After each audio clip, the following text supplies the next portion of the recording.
Chelsea celebrating a big 3 points at home to Tottenham at Stamford Bridge. It means they're into the top four and very much keeps their Champions League hopes alive.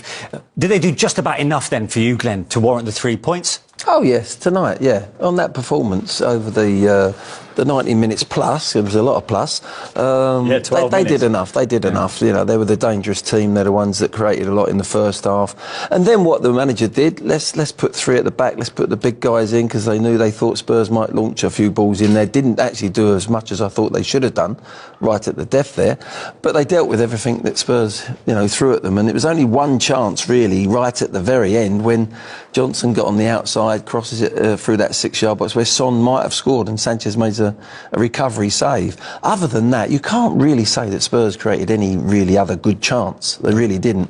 Chelsea were in control of that game most of the game. Yeah. Half chance from Mickey van der Ven, wasn't it? A little scrappy thing in the penalty area, hits it into the ground. I agree with Glenn. I thought there was one team in control and that was Chelsea, and they deserved to win the game. What it does do is it continues this stranglehold over Spurs, which is simply incredible at Stamford Bridge. Yeah, you got to forget that now. You can't worry about that. Like we talked at the top of the show, there's one game at a time. It's the Frankfurt game. It's next Thursday. Where are they going to get the confidence? I'll tell you where they're going to get confidence, when they play at home to Southampton. That's where they get the confidence. If they was to lose that game, it's a different kettle of fish, but it's unthinkable. Unthinkable they can go into that with all their players back to fitness now, apart from Kulusevski, for them to lose at home to Southampton on the eve of a massive European tie, which they have to win.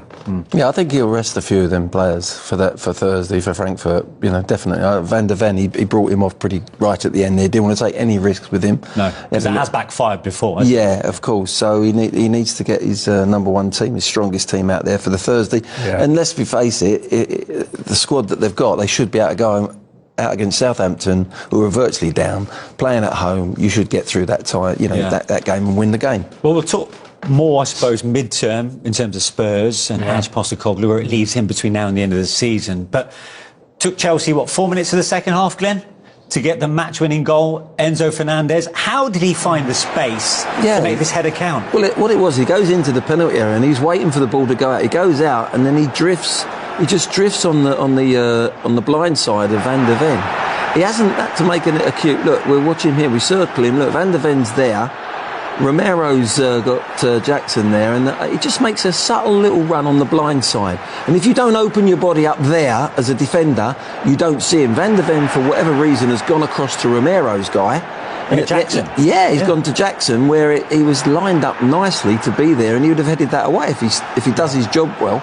And at the end of the day, it's a decent finish, but it was an easy finish for him. He's got a real problem, Glenn, hasn't he, Mickey van der Ven? As soon as he can see, Enzo can see his number, you've got a serious problem. He's drifted behind him, cannot see him, and it's a fantastic header. He drifted into the box time and time again tonight.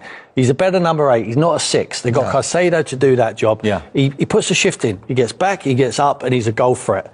I think he's fulfilling his potential.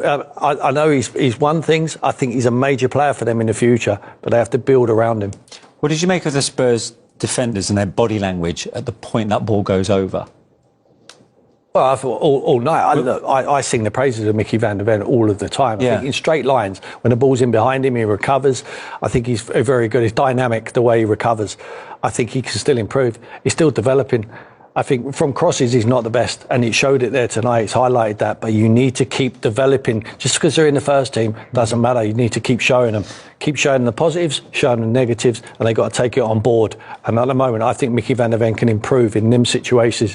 I think it's only him. He has to hold his hands up there, and so it's drifted off the back of him. His problem is, like any defender, Tim, is that he's looked to the ball.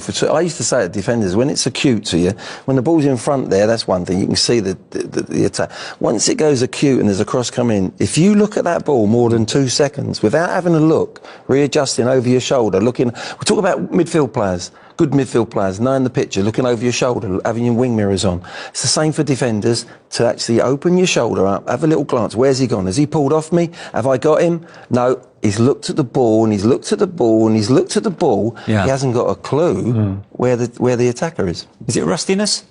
Perhaps, yeah. I mean, there was a few of them in there who have not played a lot, but you could say the same for Chelsea as well. They had a few players in there. I mean, he's lasted 74 minutes or whatever, Nicholas Jackson, maybe even longer. Cole Palmer stays in there. I think you can't take away from the quality of the cross as well. He just lends it in there with his left foot, doesn't he? Doesn't just whip it aimlessly across. He knows exactly where Enzo's going to end up, and he puts it on the spot, and it's a good header. 6 minutes later, it felt like the contest was almost put to bed. Moises Caicedo scored this goal, but VAR, of course, intervened, and Levi Colwill was deemed to be offside. Yeah, good use of VAR. You think so? Well, yeah, 100%. I mean, once they've looked here, it's very tight. It's a toenail decision again, which I don't like, and it was a wonderful strike. But, I mean, for the naked eye, it looked like he was just offside. It took an awful long time, but as long as they get to the correct decision, that's what they did. But again, Tottenham clearing it, and there's no one winning the second ball. Caicedo's there again. He anticipates where the ball's going to fall, and it's a great volley from him. But it's a correct decision. It's marginal, though, isn't it? It's so tight. No, it's miles offside. No, I mean, that was good use of VAR, and that's what you need it there for, lines. It just took so long, didn't it? Yeah. It was a crucial decision. It was tight as well, let's be fair. I can't wait for automated offsides to come in. Because just coming in, April the 12th? We can get him earlier. Yeah, we can get him earlier. But it's so easy and clearer and crisp, and oh, look, it is a toenail. You can see it's a toenail. Whereas that red line, you can't tell if that line's too thick at the moment. Yeah. For us, we're going, maybe it might have gone the other way. But, once that comes in, it's much clearer and it'll be quicker and let the game flow again. In the end, how much better did Chelsea look for having Jackson and Palmer back in the lineup? Yeah, improved them. Well, you've got a vocal point up front, haven't you? Someone who occupies defenders and creates space for others. I think he looked a real threat from the first minute, when he goes in behind them. And he scares them to death with that. Automatically, they step back another 5 or 10 yards and it leaves the space for Enzo. It was a minute in and he hit the post, didn't he? Yeah, I mean, he is a real threat. I mean, he's hit and missed the boy. You don't know where you're going to get. He's a bag of rebels. But in the end, I think he knows what he's doing. Yeah. He knows he's a nuisance, and that's what he is. Yeah. He's an absolute nuisance, and I mean that as a big positive, and that's a compliment from me. I would have loved to have him in my team, because he can be hit and miss with the finishing. Sometimes he needs to slow himself down in front of goal, but he's a real threat in behind. That's a bag of chocolates, in case anybody doesn't know what they are, but others are available. We showed the clips before the game of what they've been missing. Neto weren't going to do that run when he was playing. No. He wanted to come towards the ball. Suddenly, within first minute, we've showed them clips, he's going on the back of the defence, and as Tim says, now you're stretching the pitch. You've got a number 10 in there, a proper number 10, as in Cole, who's now going to create a lot more space for him to go and play and hurt you.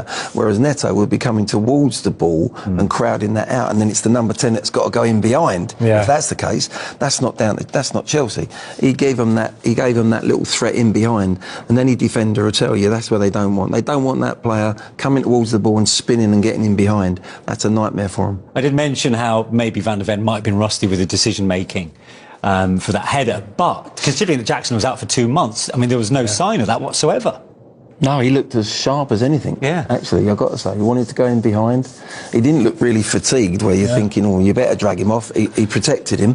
But no, he looked really sharp. Sometimes that happens, Your first one or two, you feel sharp. It's about the third one that you might hit the rail, and the buffers a little bit. But, that's what I'm only talking from my experience. The first one or two, I agree. If you've been out a while, is okay. You get through that. But it's the third one. And they're playing no reserve games these days. No, that's right. Yeah. They just get themselves up. The heart monitors are on. The sports scientists say, yes, Gaffer, he's ready to go. Yeah. They know their bodies more than anyone. The manager has to trust him. He's asked him. He's obviously trusted him to play 90 if he wanted to do that. I thought he played very well tonight. I really do. Yeah. And he certainly signalled his intent so early in the game. Yeah. And I suppose Spurs centre-backs knew they were in for a match-up from that moment on. It's exactly what you want. Just send a message out. Yeah, exactly. That, you can try and squeeze us if you want. We know Tottenham like to put the press on.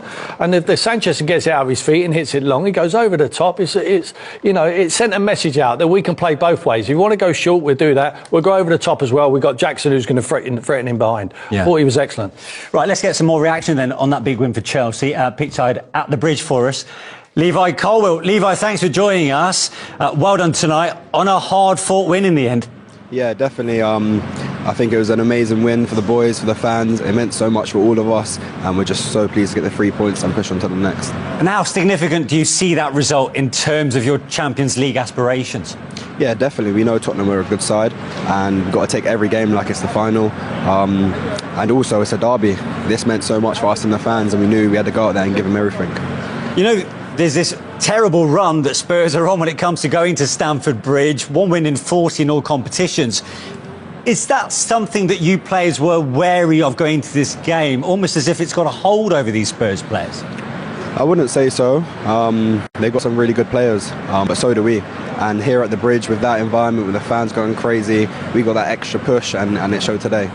We were talking about the rivalry between Chelsea and Tottenham and how over the years it just delivers goals and drama, plenty of flashpoints. Was that aware amongst the Chelsea players? Were you all aware of that going out onto the field of play today? No, I wouldn't say so. Of course, it's a derby. Previous times we played against them, of course, we've scored those goals and conceded loads of goals. But I think today, a 1-0 win and a clean sheet has been the best performance we've got against Tottenham recently, or that I've played in at least. I suppose, yeah, you said the clean sheet, as you know, with your defender's hat on. That's the ideal outcome, particularly when it comes against your fiercest local rivals. Yeah, definitely. A clean sheet gives us all the confidence we need, especially in a derby where, you know, the fans are going crazy. It can be a lot going on, but we just got to keep our cool and make sure they don't score and go to the other end and score as many goals as we can. And I think today we created a load of chances, which we could have scored more from, but we'll take the 1-0 win and the 3 points.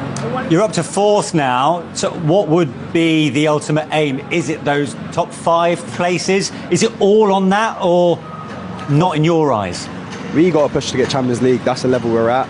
And of course, recently in the last couple of months, we've maybe dropped off. But we need to pick back up now and get the points and take every game like it's a final. And yeah, push for the Champions League spots. And how big a bonus is it to get the likes of Noni back and Nicholas Jackson and of course Cole Palmer? Oh yeah, these players are amazing. I think you see today Nico, he just creates chances out of nothing, and that's why he's such a good player. Noni, when he came on, gave us the energy we needed to pick us up, to get us up the pitch, got fouls, got the fans going, and we all know how good Cole Palmer is, you know, creates everything for us. When we get the ball to him, everyone gets excited, the fans, us, because we know that he's going to cause them a nightmare and potentially score or get assists or give us another chance to get up the pitch. Levi, well done today. Thanks for joining us. Thank you very much. See you later, guys. Yeah, mate. Chelsea defender Levi Colwill, who's becoming a regular feature now of that centre-back, of that Chelsea defence, isn't he, Glenn? He is. I mean, I saw him when I first saw him at Brighton, when he was on loan down at Brighton. I thought, oh, who's this kid? You know, he looks impressive to me. He's tall, he's elegant, he's got a bit of pace about him, and he's got good use of the ball. And that's when I first saw him. And then obviously he comes now into the he's gonna make a few mistakes. I've seen a couple of mistakes out of him, but you learn very quickly as a youngster. And for me, yeah, he's one that's going to be in that England squad for years to come. Yeah, and can't be easy because he is still quite young. He's not had a regular centre-half partner with him, or even a goalkeeper, which has been chopping and changing of late, which must make a defender's life quite tricky. Absolutely, but he's a regular. You know, I think he's grown. He's got more confidence. He's got a personality about him now. He's got his pal playing. They've called him back from Palace. Trevor Chalobah's in there, 2 academy boys. Obviously got a Reece on the bench. They've got a core of academy players. I think it's really important for any team to have. You can buy the superstars, you can drop them in, but as long as you have your core, they really mean. He said it's a derby. It's the first thing he said. Some of the other foreign players in there, they would have been told it's a derby, but they wouldn't recognise it as much as these boys do. Yeah. He recognised that. He knew it was a huge game, not only for the position in the league where they need to be, but for bragging rights for their fans tomorrow. They're going to have a lot of fun, their fans, with the Tottenham fans. I felt sorry for him. He had a spell where he had to play left back, do you remember? Yeah. They went into a 3 in possession, but in defensive, he was always out playing left back for a long spell, and I'm thinking that ain't doing you any good. In the long run, it might do. He knows what a full-back's position is now, so that's helped him in his education as a centre-back. But realistically, his position is perfect. Where he played today, that's where he can progress. Yeah. OK, well, we can head back to Stamford Bridge and this time speak to Chelsea legend, former striker Jimmy Floyd Hasselbaink. Evening, Jimmy. What was your reading then of Chelsea's performance over the 90 minutes? I thought it was a good Chelsea performance. I think they started really sharp with a good chance from Nicholas that he didn't convert it. But I think Chelsea controlled the game without the ball and with the ball. created some chances, especially from the left. 2 good saves from the Spurs goalkeeper.